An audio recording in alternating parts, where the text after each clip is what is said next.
जय किसान साथियों। अक्सर हम देखते हैं कि किसी भी किसान की आत्महत्या के बाद में सभी सामाजिक संगठन, किसान संगठन, राजनीतिक पार्टियां और नेता सभी लंबे चौड़े भाषण देते हैं सोशल मीडिया पर। लेकिन क्या किसी संगठन और किसी राजनीतिक पार्टी या किसी नेता ने घटना होने से पहले किसी किसान की आत्महत्या को रोकने के लिए किसी प्रकार के कोई कदम उठाए? जवाब है नहीं। लेकिन किसान जागृति मंच के माध्यम से हम एक ऐसी पहल की शुरुआत करने जा रहे हैं जहां पर किसानों को आत्महत्याओं से दूर रहकर एक स्वाभिमानी जीवन किस प्रकार से जिया जाए उसके लिए हम प्रेरित करेंगे। हम देखते हैं किसानों की आत्महत्या के पीछे सबसे बड़ी वजह आज के दिन में कर्ज है। तो कर्ज से परेशान और कर्ज के अवसाद तले दबे हुए किसानों को हम कहना चाहते हैं कि अगर आपके घर पे केसीसी ऋण वसूली हेतु किसी भी बैंक का कोई कर्मचारी चक्कर काटता है, आपको परेशान करता है या फिर असंवैधानिक भाषा का इस्तेमाल करता है, तो आप हमारे व्हाट्सएप नंबर 8058898058 पर सूचित करें। हम आपकी व्यक्तिगत सूचना किसी के साथ साझा नहीं करेंगे, क्योंकि मैं देखता हूं किसानों के सबसे बड़ी वजह यही होती है कि वो कहते हैं कि समाज में क्या होगा, रिश्तेदारों में क्या होगा, भाई बेली रिश्तेदार दोस्त क्या सोचेंगे, मैं तो कर्ज के नीचे डूब गया। और हमारे समाज की सबसे बड़ी विडंबना भी यही है कि कर्ज तले दबे हुए लोगों को हम उपेक्षित करते हैं। मैं आप सभी साथियों से अनुरोध करता हूं कि कर्ज आज आपकी व्यक्तिगत समस्या नहीं है।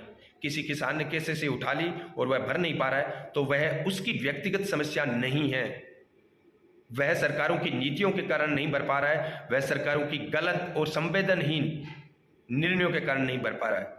किसान को अगर सरकार वक्त पर पानी, वक्त पर सभी उर्वरक, वक्त पर उसे सरकारी योजनाओं का लाभ पहुंचाए और वक्त पर सही एमएसपी दिलाए, तो कोई भी किसान डिफाल्टर का टैग अपने माथे पर नहीं लगाना चाहेगा।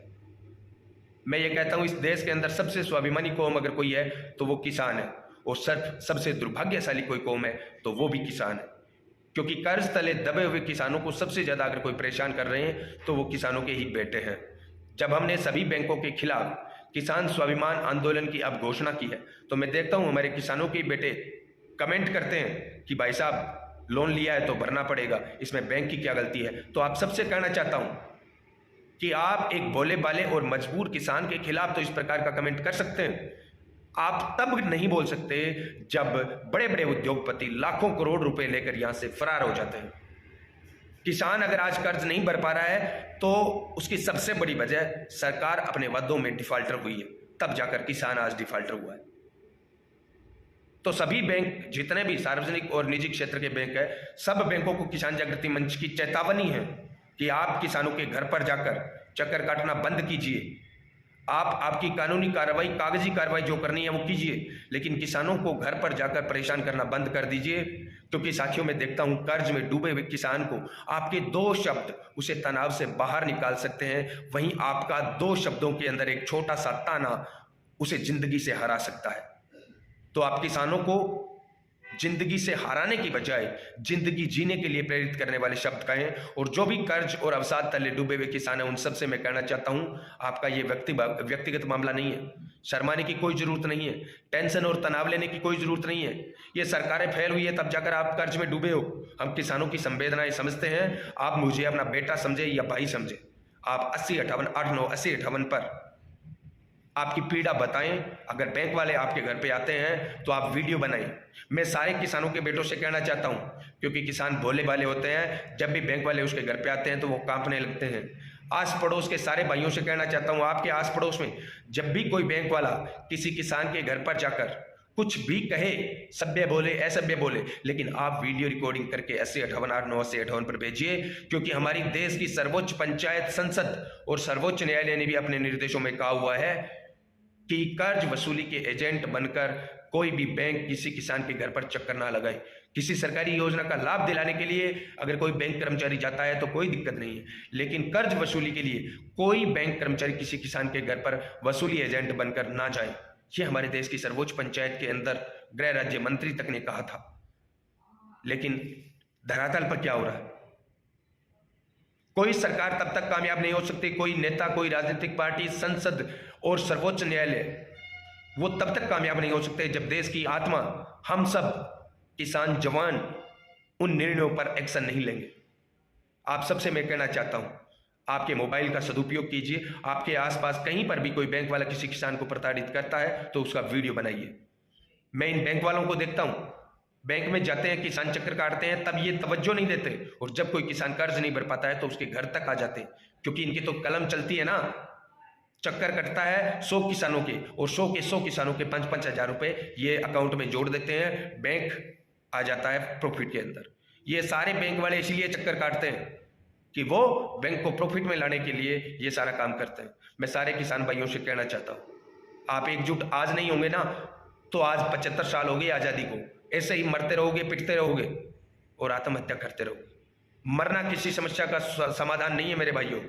आओ मिलकर लड़े स्वाभिमान की जंग। बैंकों से और कर्ज से परेशान जितने भी किसान हैं उन सबसे मैं कहना चाहता हूं, आइए इस समस्या का समाधान हम मिलकर करें और इन बैंक वालों को पाबंद करें कि कोई भी बैंक वाला कभी किसी किसान के घर ना जाए। मैं दावे के साथ कह सकता हूं, अगर आप किसान जागृति मंच का सहयोग करें तो किसी भी बैंक वाले की हिम्मत नहीं होगी कि गांव ढाणी में जाकर किसी किसान से कर्ज वसूली का बोल सके। बाकी किसान जागृति मंच के सारे सिपाहियों से मैं कहना चाहता हूं कि इन बैंक वालों की अकल ठिकाने लगाने के लिए हमें कुछ नया करना पड़ेगा। तैयार हो जाइए।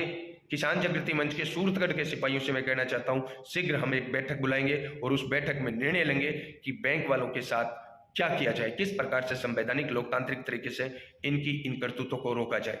वरना मैं देखता हूं किसान अवसाद में है, टेंशन में है, तनाव में है, वक्त पर उन्हें बीज नहीं मिलता, वक्त पर उन्हें उर्वरक नहीं मिलते, एमएसपी नहीं मिलता, यहां तक कि बूढ़े किसानों की पेंशन रोक लेते हैं ये बैंक वाले अगर एनपीए हो जाते हैं तो।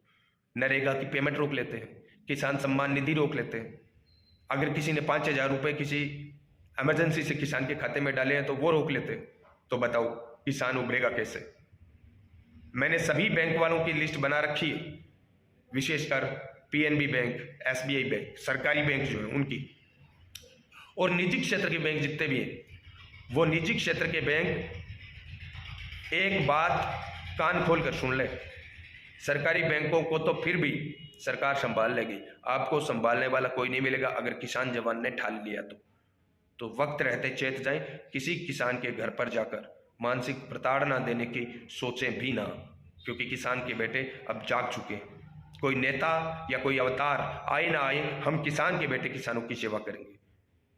इस वीडियो में बस इतना ही। वीडियो अगर आपको अच्छा लगता है, अगर आपको लगे कि किसानों की पीड़ा को मैंने दिल से उठाया तो 5-7 किसानों को शेयर करें, व्हाट्सएप पर स्टेटस लगाएं, फेसबुक पर स्टोरी लगाएं। धन्यवाद। जय किसान।